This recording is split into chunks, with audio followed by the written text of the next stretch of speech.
Hi, I'm Noelle, and I'm a professional musician and teacher, and have been so for 20 years. But I'm also the co-creator of GurdyWorld.com and the administrator on that website. So we're making a series of videos which should be helpful for beginners on the Hurdy-Gurdy. This video is not to replace a teacher. Teachers are very important, and I highly recommend that you get a teacher. But in the meantime, there are some things that we at GurdyWorld.com have set out to do to help all players around the world. So you can always check out the website, but for this first video, we're going to talk about the Hurdy-Gurdy basics. This is a Hurdy-Gurdy. I'm going to go through the main components on this instrument now. This is the wheel cover. You can take that off. You don't need to play the instrument with the wheel cover on. In fact, as a beginner, it might behoove you to not have the wheel cover on so you can see what's going on with your cotton and your strings. This is the crank. The crank is the knob, which should spin freely, the crank, and the shaft.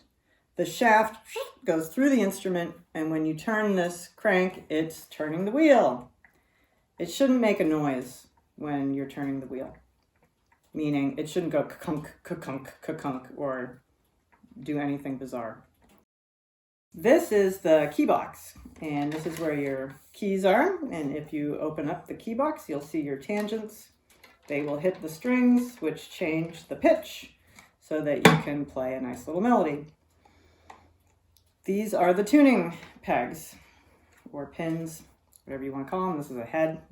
Creeps me out. I'm not a fan of those, but some people are, whatever. Anyway, and this is how you're going to tune your strings. Okay, so let's talk about your sitting position now and your posture. So you'll notice I'm sitting on a piano bench. You can use a drum throne as well. It's a nice stool, which is good, but just a chair with no arms, because obviously you're going to be doing a lot of this. So you need to be able to, that's right, Ed. You need to be able to have some room around you.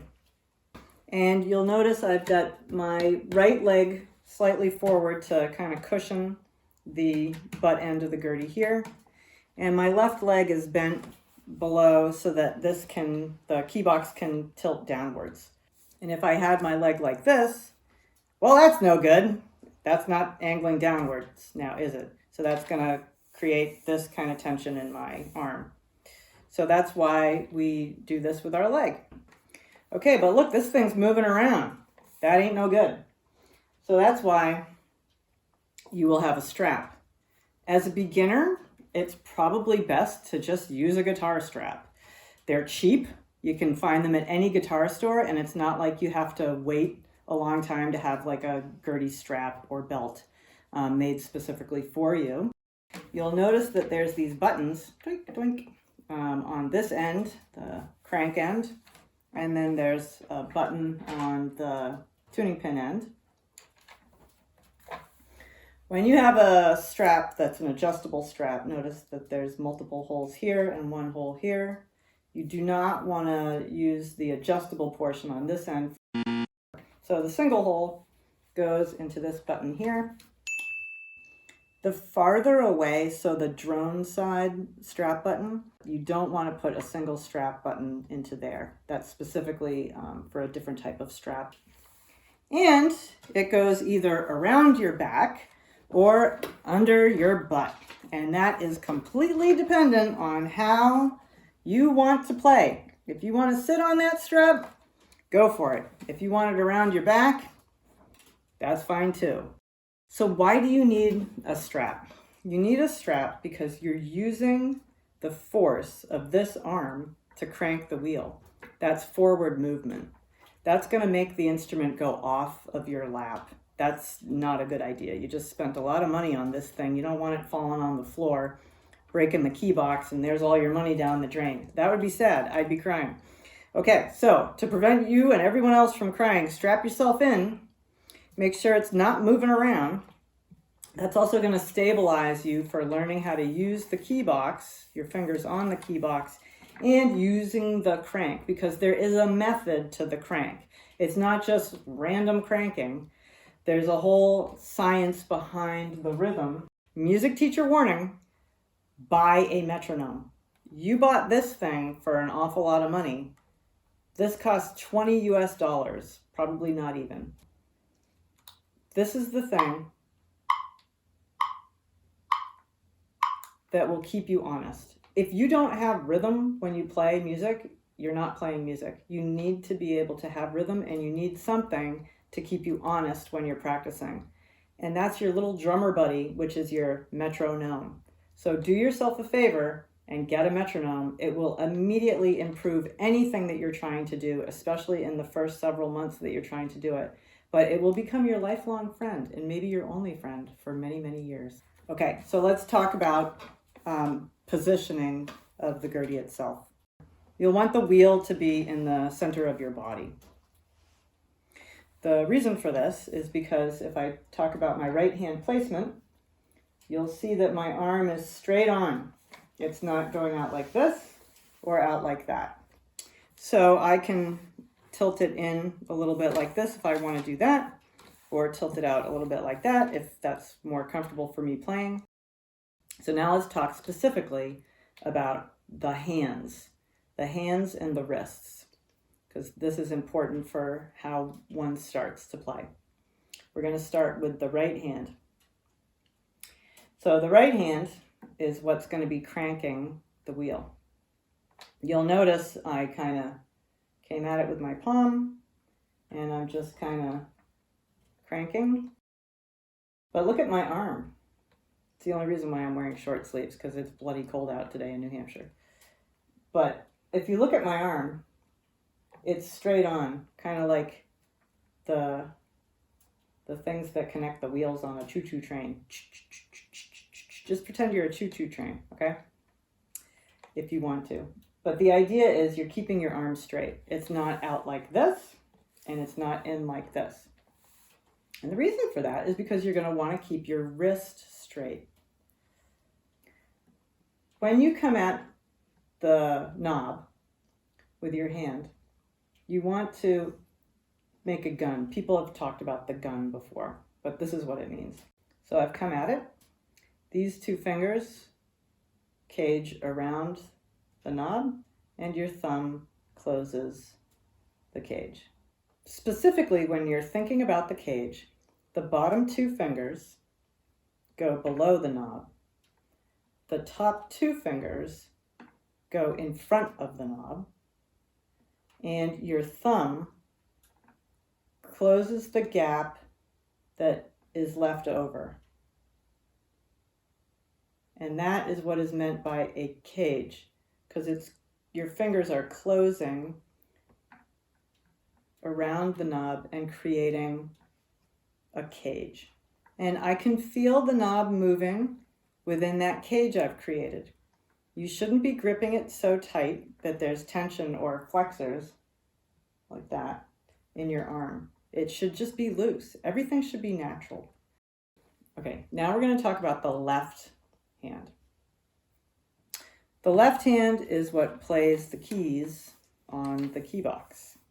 The first thing that you should do is take your thumb and rub it along the middle of the key box lid, because this is how you're going to feel where the keys are without having to look at them. As a beginner, it's good to not have to look at the keys. You will have to when you're learning, but it's good to be able to get a feel for where things are by interval, so that you're not having to constantly look down here, but you can look at your music or wherever. The next thing you'll notice is that my wrist is not going too far forward, nor is it sitting too far back. You don't want your wrist to go too far forward, because this is going to cause wrist strain, and within 20 minutes of playing, you will want to throw this thing into a burn pile, because your wrist will hurt so much. You don't want that. How should your fingers feel on the keys? Not flat. You should be feeling the keys between the tips and the prints. That's probably the best advice for right now. It can change later depending on your technique, but most of the time you want to just be able to feel the keys right around there.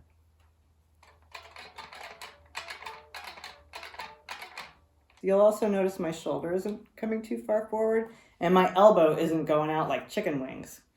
You definitely want to make sure that you have no chicken wings when you're playing, because that means that you're pushing so hard and you're trying to do something that's well outside of your capability that you're tensing up and this is flying out. As soon as that happens, look what happens here. This is no longer a straight arm. And if I do that, this is going to do that, or you're going to do that. And you're going to have all kinds of tension. And again, it's not going to be ideal. Make sure you're relaxed throughout your whole body, back, shoulders, and wrists. If there's any pain, it's probably due to your posture or something that you're doing with the positioning of the Gurdy. Simple as that. All right, so now that we're in the proper position, we're going to talk about activating and deactivating the strings. We're starting with the melody strings. The melody strings are the strings that are in your key box that create a melody when you're playing. You'll notice that there's a string lifter. There's many different types of string lifters. The purpose of the string lifter is they lift the string off of the wheel. So when you're cranking the wheel, there's no sound. All you need to do is take the string off of the string lifter and place it onto the wheel. Give it a crank, and there's the noise. This particular Gurdy, that's a G3 string. I have a higher string, which is a G4. I took it off the string lifter, put it on the wheel, there's the noise. Those are your melody strings, or if you want to be super bougie, it's chanterelles. Now we're going to go on the body side. The body side is this side of the Gurdy, closest to my body. We're going to look at the upper drone, which is the trumpet. You will see there's a little hook here. That's the string lifter for the trumpet. I simply lift it off of that and put it onto the wheel. If it is a trumpet, it will be connected to a dog.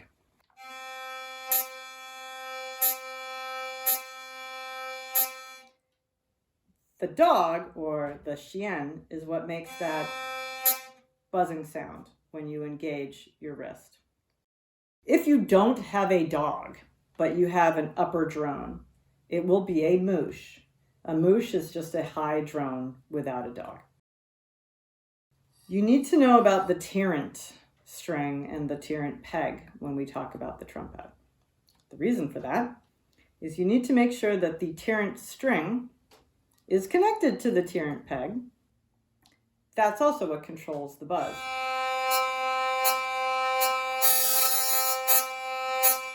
So if you find that your string is sounding like that, it's because you have too much tirant on. Gone. Now we're going to talk about the side away from your body, this side closest to your knees, which is where your drones live. The drones are on a string lifter as well. I've put the drone on the wheel.